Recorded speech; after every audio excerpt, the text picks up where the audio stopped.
थोड़ी ही देर में फ़िरौन के लोग भी आ पहुंचे। हज़रत मूसा की वालदा का दिल खौफ और अंदेशे से दहल गया कि अब क्या होगा। वो परेशानी में कहने लगीं, या अल्लाह, मैं इस मासूम को कहाँ ले जाकर छुपाऊं? फ़िरौन के लोग इसे देखते ही मार डालेंगे। या इलाही, इस मासूम बच्चे को तू ही पनाह दे। आखिर मजबूर होकर उन्होंने जिगर पर पत्थर रख लिया, बच्चे को एक कपड़े में लपेटकर तनूर की दहकती आग में डाल दिया और ऊपर एक खाली देग उल्टा दी। फ़िरौन के लोगों ने आकर खातून के पेट पर हाथ फेरा, हमल का कोई असर न पाया और वापस चले गए। उधर खातून अपने फर्जंद की मोहब्बत में ज़ारो कतार रोने लगीं और अफसोस करके कहने लगीं, नाहक, मैंने अपने बच्चे को तनूर में डाल दिया, वो तो अब बिल्कुल जल गया होगा। काश अगर मुझे जले हुए बच्चे की भी बासी मिल जाए तो उसी से अपने मजरूह दिल की दवा कर लेती। जब उन्होंने लर्ज़ते हाथों से तनूर में देखा तो वो बच्चा इसी आग में बिल्कुल सही सलामत था और अपने हाथ में एक सेब लिए खेल रहा था। ये हाल देखकर वो हैरानो शादा हो गईं और अल्लाह का शुक्र बजा लाएं। उन्होंने फौरी तौर पर बच्चे को तनूर से निकाल लिया, मगर उनकी फ़िक्रें अभी ख़त्म नहीं हुई थीं। वो दोबारा गमगीन हो गईं कि इस लड़के को कहाँ छुपा कर रखूं। इनकी आंखों से आंसू जारी थे। इसी वक्त अल्लाह की तरफ से हज़रत मूसा की वालिदा को इत्मीनान दिलाने वाली वही भेजी गई। तर्जुमा: और हमने हुक्म भेजा मूसा की माँ को कि उसको दूध पिला, फिर जब तुमको डर हो उसका तो डाल दे उसको दरियाए नील में, और उसमें कुछ खतर न कर और कुछ गम न कर, हम पहुँचा देंगे उसे फिर तेरी तरफ और करेंगे उसको अपने रसूलों में से।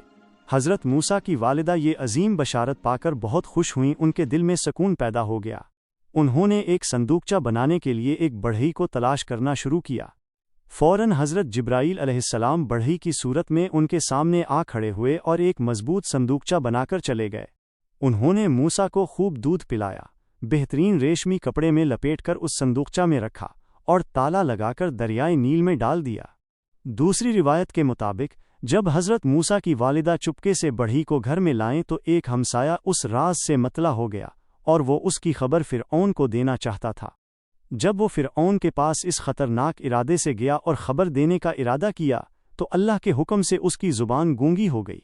फ़िरऔन के पास से बाहर निकला तो ज़ुबान खुल गई।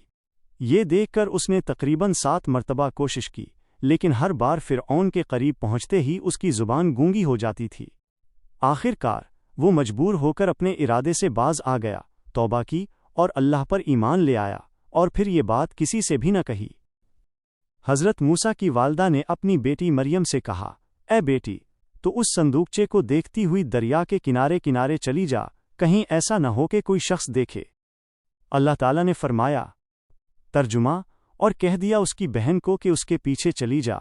फिर वो देखती रही और उसकी अजनबी होकर और उनको खबर ना हुई। अल्लाह के हुक्म से वो संदूकचा पानी में बहता हुआ दरियाए नील से उस नहर के अंदर जा ठहरा जो फ़िरौन ने अपने महल के अंदर एक बड़ा हौज़ बनाया था। इस वक्त फ़िरौन अपनी बीवी आसिया खातून को साथ लेकर तख्त पर बैठा था।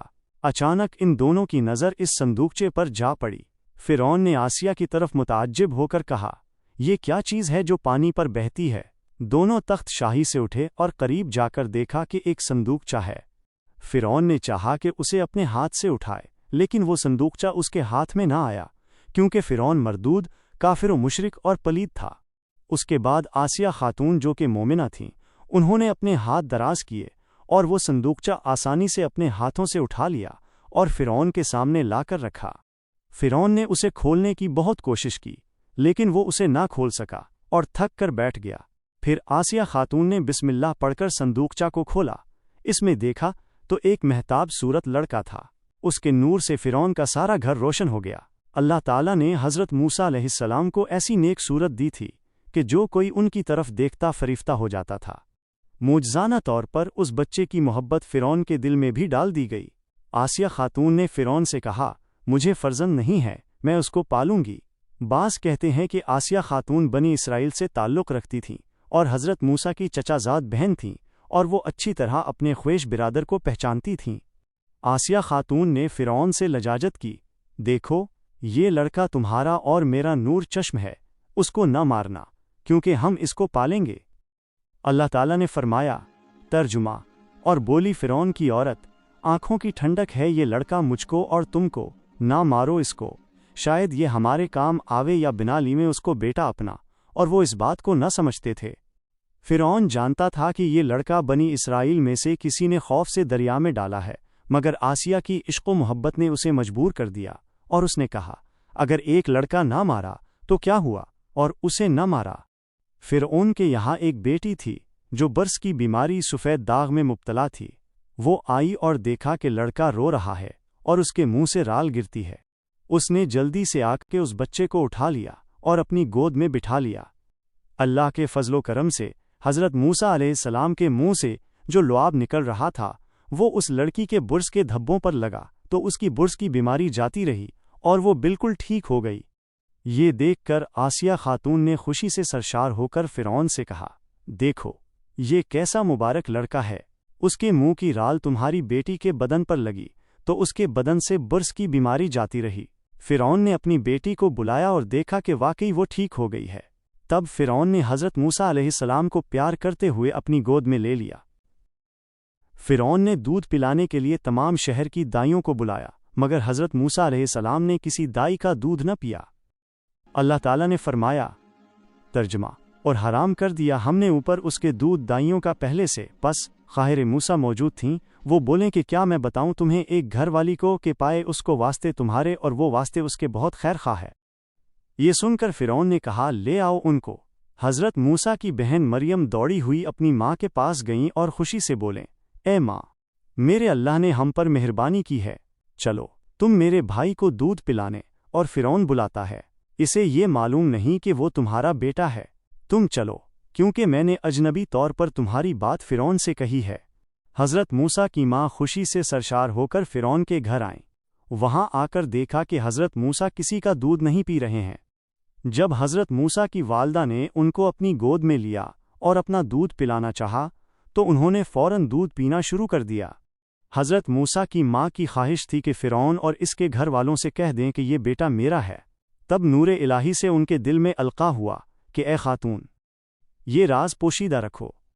لیکن فرعون کا وزیر حامان پلید، جو شک میں تھا، قریب سے دیکھ رہا تھا۔ اس نے حضرت موسیٰ کی ماں سے پوچھا، اے دائی، یہ لڑکا شاید تمہارے ہی بطن سے معلوم ہوتا ہے۔ وہ بولیں، ایسا نہیں ہے، ہاں یہ ضرور ہے کہ یہ لڑکا میرے دودھ سے بہت خوش ہے۔